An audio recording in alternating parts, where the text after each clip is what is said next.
Yeah, on Fridays, we do everything we can to make sure we give you something to look forward to when it comes to movies or series, what you can watch over the weekend. The whole team is here. Quite some nice stuff we have there. Some animations, some loved. I love.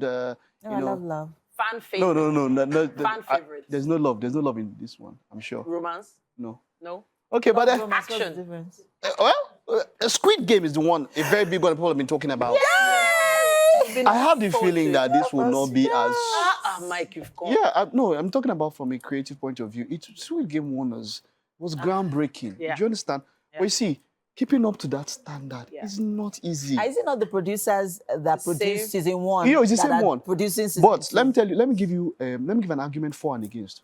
For is that he said that this was not new. While he was doing 1, he already had the story. Exactly. Which is why I have the belief that it could beat to 1. Yeah. It could be 2. But he didn't know to do so well. Yeah. Exactly. So it might be that... So the expectations may just drop after watching season 2. Okay. I'm just saying those are his fears, that the expectations may just drop. Right. Okay, but we'll get to Squid Game. We'll get to that. Let's take a look at the trailer that you saw when we're talking about movies. That's, of course, Peter Dinklage in Brothers.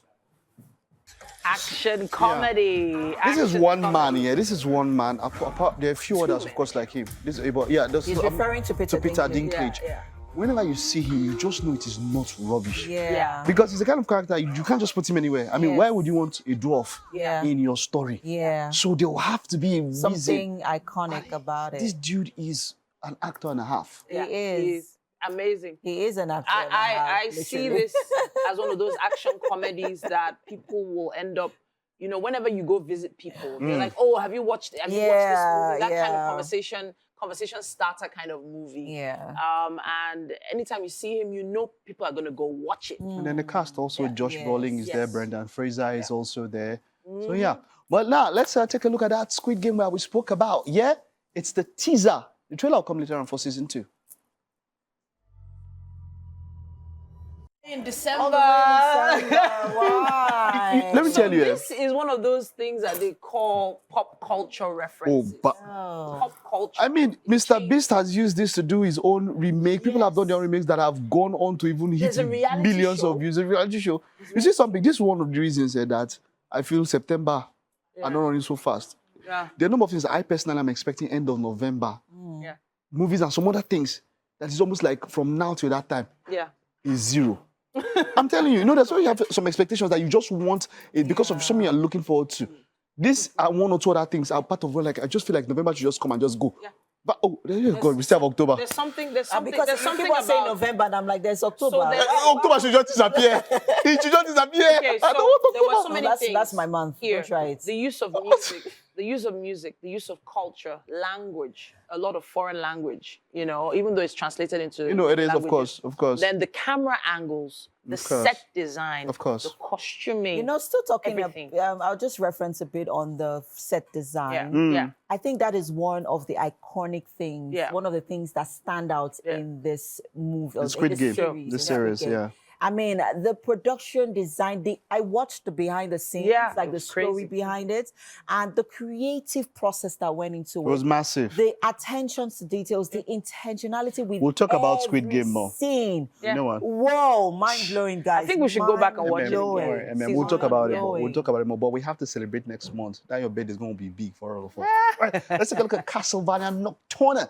That's talking about Dracula. And of course, it's called... Another Dracula. No, but this one is not the serious one like that.